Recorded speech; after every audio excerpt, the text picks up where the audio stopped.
welcome to the first episode of Into the Web of Sickle-Cell Disease. I am going to be taking apart sickle cell and explaining it in a way everyone will understand. A little background about myself. I am Yusuf and I am suffering from sickle cell disease.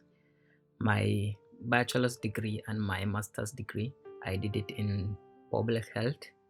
My master's degree, I did my project and my dissertation, everything on sickle cell disease, while my bachelor's degree dissertation, I did it on physical disability, something I also have. I will talk about my physical disability maybe in a whole new season. Yeah, probably new season. I just want to focus on sickle cell for this part, and maybe I will create another section for physical disability or disability in general.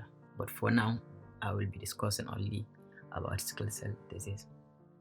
I think I'm in a position to give sickle cell advice, maybe a lecture. What do you think? Let me know in the comment, or you can send me a direct message. I can't go into sickle cell disease without explaining the basis and giving you a little bit background about the disease, don't you think? For starters, sickle cell disease is a blood disorder that can only be acquired through birth and from both parents, either both carriers or both with sickle cell disease. The disease can only be inherited and cannot be transmitted by any other means. Anemia is one of the main issues people with sickle cell disease are experiencing on a timely basis. Okay, as it is a blood disorder, let's look at what makes it a blood disorder and the relationship it has with red blood cells in particular. The first thing we should know is that the red blood cell is made up of 40% of our total blood volume. The red cells are produced continuously in the bone marrow. The blood contains hemoglobin. The hemoglobin is bright red in nature and made up of protein, and the red cells get its colors from the hemoglobin. Every time we breathe, the blood passing through our lungs takes the oxygen from it. The oxygen attaches itself to the hemoglobin and gets carried away to the rest of the body. The hemoglobin releases the oxygen into the cells and tissues of the body. When it is emptied, the hemoglobin then attracts the carbon dioxide and other unwanted gases and return them to the lungs to be exhaled. Anemia occurs when there is very few red cells in the body, or the hemoglobin in the red blood cells is not enough. When this happens, a person can feel exhausted without doing anything. Drink a glass of water. When this happens, it will help. This is based on personal experience. Drinking water helps a lot. What shape are your cells? I'm just curious. If you ask a kid, me, they will say squishy, cylinders, maybe zigzag. Microscopically, little changes in our red blood cells can have significant consequences. Some changes may be good and even beneficial. Some are not at all beneficial. These non-beneficial changes can bring with them a force of devastating problems. Sickle cell disease is one of those unwanted and unbeneficial consequences.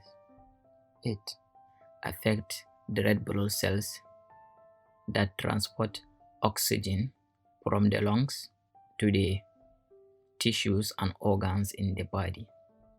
Red cells are filled with hemoglobin protein for the purpose of carrying oxygen and other materials around the body.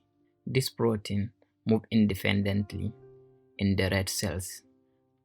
The cells are flexible as a result of independent movement of the hemoglobin protein in the cells. When the oxygen is released to the tissue, the mutated protein locked together and make a rigid row of layers in the cells, making the cells to deform into long, sickle-shaped red cells. The lack of flexibility makes them harder and stickier, losing the ability to move freely in the blood vessels. These cells can pile up in the vessels and at times even create a blockage, which may result in the shortage of oxygen in cells and organs, creating sickle cell crisis.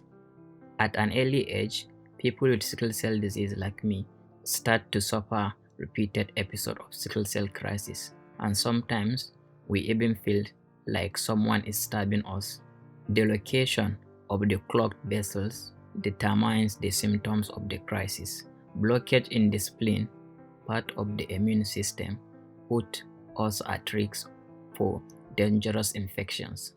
Blockage in the lungs make us experience shortage of breath. Blockage in the eyes, it can make us lose our sight. Blockage in the brain can lead to stroke. Sickle cells have short lifespan, about 10 to 20 days. Normal red blood cells last for 4 months.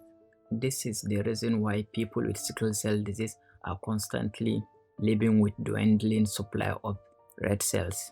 This condition is called sickle cell anemia.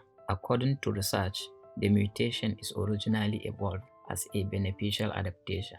The sickle cell mutation has been traced to regions where malaria is endemic. Malaria uses red cells as an incubator, travel quickly and lethally through the bloodstream, but the same structural changes that turns red cells into roadblocks also make them resistant to malaria. If a child inherited a copy of the mutation from a parent, there will be enough abnormal hemoglobin to prevent malaria parasite from spreading throughout the bloodstream.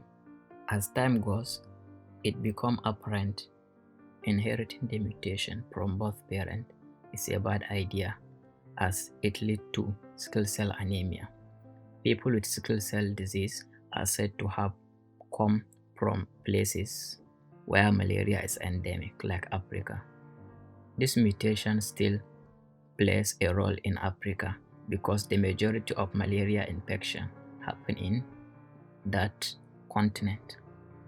Some good news though, the treatment for sickle cell disease continues to improve every day. By taking our medication, folic among others, we can reduce the rate of the crisis. Now that they do bone marrow transplant to treat the disease and blood transfusion to manage the disease, there is hope for our future generation when it comes to sickle cell cure.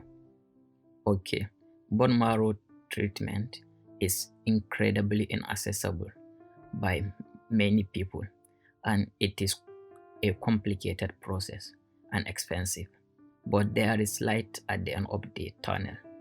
We just have to keep pushing and taking care of ourselves. One day there will be a cure, and maybe we will have a sickle cell free generation in the future.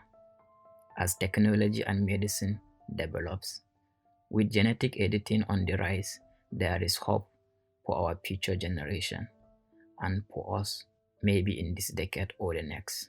Thank you for your time and see you in the next episode.